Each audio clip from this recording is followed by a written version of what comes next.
Latest updates ఎప్పటికప్పుడు పొందడానికి big TV WhatsApp channel follow అవ్వండి. లింక్ డిస్క్రిప్షన్ లో ఉంది.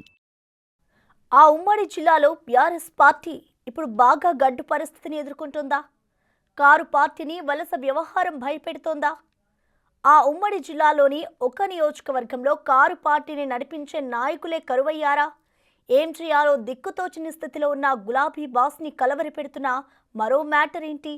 ఆ నియోజకవర్గం ఏది? అక్కడ పరిస్థితి ఏంటో వాచ్ ది స్టోరీ.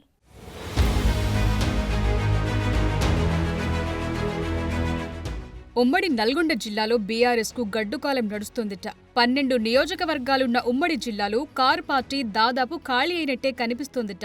బీఆర్ఎస్ ప్రభుత్వ హయాంలో బీఆర్ఎస్ లో చేరిన నాయకులంతా తిరిగి హస్తం గూటికి చేరుకుంటున్నారట. ఓవైపు వలసల పరంపర కొనసాగుతుండగా చేరికలను అడ్డుకునేందుకు బీఆర్ఎస్ అగ్రనాయకులు చేస్తోన్న ప్రయత్నాలు విఫలమవుతున్నాయని పొలిటికల్ వర్గాల్లో చర్చ నడుస్తోంది. ప్రస్తుతం సూర్యాపేట జిల్లాలోని హుజూర్ నగర్ నియోజకవర్గంలో కార్ పార్టీని నడిపించే నాయకుడే లేకుండా పోవటంతో కార్యకర్తలకు ఏం చేయాలో అర్థం కాని పరిస్థితి నెలకొందని టాక్ నడుస్తోంది.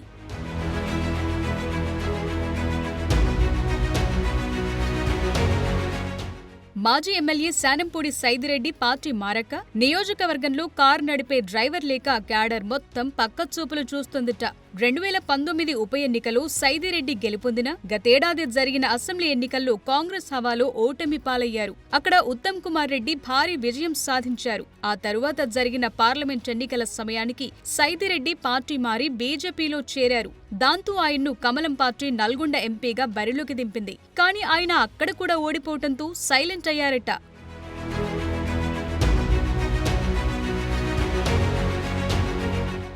ఏడాది కాలంగా నియోజకవర్గానికి బీఆర్ఎస్ కొత్త ఇన్ఛార్జిను నియమించకపోవడంతో పార్టీ శ్రేణులు కూడా పరేషాన్ అవుతున్నారట. నియోజకవర్గానికి ఓ మాజీ మంత్రిని బాధ్యతలు తీసుకోవాలని కేసీఆర్ సూచిస్తున్నా ఆయన మాత్రం నాకొద్దని చెప్తున్నారట. నడిపించేవారు లేక కొత్తవారు రాక క్యాడర్ దిక్కుతోచని స్థితిలో పడిపోయిందని నియోజకవర్గంలో జోరుగా ప్రచారం జరుగుతోంది. సైదిరెడ్డి పార్టీ మారే సమయంలో కొందరు లీడర్లు మాత్రమే ఆయన వెంట నడిచినా మరికొందరు కాంగ్రెస్ పార్టీలో చేరారు. దీనికి తోడు సైదిరెడ్డి ఎమ్మెల్యేగా ఉన్న సమయంలో ద్వితీయ శ్రేణి నాయకులు ఎదగటానికి ఏమాత్రం అవకాశం ఇవ్వకపోవడంతో ఆ పార్టీ పరిస్థితి ఇప్పుడు అత్యంత దయనీయంగా తయారైందనే వాదనలు బలంగా వినిపిస్తున్నాయి. ఇక హుజురాబాద్ నియోజకవర్గం మొదటి నుంచి కాంగ్రెస్ కంచుకోట. 2009, 2014, 2018 ఎన్నికల్లో కాంగ్రెస్ పార్టీ అభ్యర్థిగా ఉత్తమ్ కుమార్ రెడ్డి విజయం సాధించారు. దీంతో కాంగ్రెస్ పార్టీ నియోజకవర్గంలో క్షేత్రస్థాయి నుంచి గట్టిగా పాతుకుపోయిందిట. 2018లో ఉత్తమ్ కుమార్ రెడ్డి ఎమ్మెల్యేగా గెలిచిన తరువాత అధిష్టానం ఆదేశాల మేరకు నల్గొండ ఎంపీగా పోటీ చేసి విజయం సాధించారు.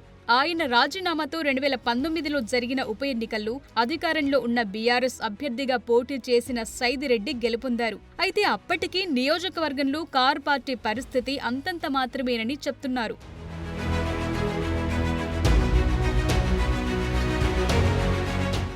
కాంగ్రెస్ సీనియర్ నేత మంత్రి ఉత్తమ్ కుమార్ రెడ్డి 2009 నుంచి ఇక్కడి నుండి ప్రాతినిధ్యం వహిస్తుండటంతో కాంగ్రెస్ పార్టీకి మొదటి నుంచి ఇక్కడ గట్టి పట్టుందని అంటున్నారు. ఇక ప్రస్తుత పరిస్థితుల్లో ఉన్న క్యాడర్నైనా నడిపించే నాయకుడు లేకుండా పోయారని బీఆర్ఎస్ శ్రేణులు వాపోతున్నారట. తమను ముందుకు నడిపే లీడర్ కావాలంటూ వారంతా హైకమాండ్ను కోరుతున్నారట. కనీసం జిల్లాలో బీఆర్ఎస్ కు పెద్ద దిక్కుగా ఉన్న మాజీ మంత్రి జగదీష్ రెడ్డినైనా హుజూర్ నగర్ ఇన్ఛార్జ్ బాధ్యతలు తీసుకోవాలని కోరుతున్నా ఆయన మాత్రం సస్యమిరా అంటున్నట్టు సమాచారం.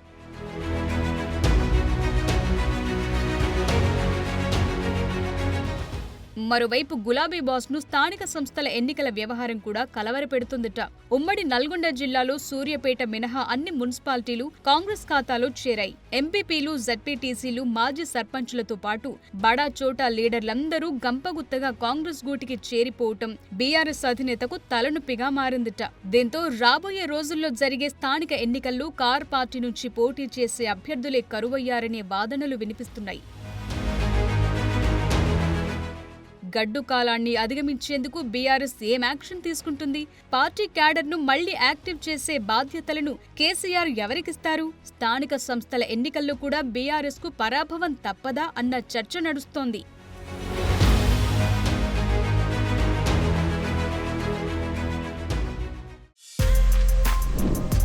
For more videos like this, subscribe Big TV channel.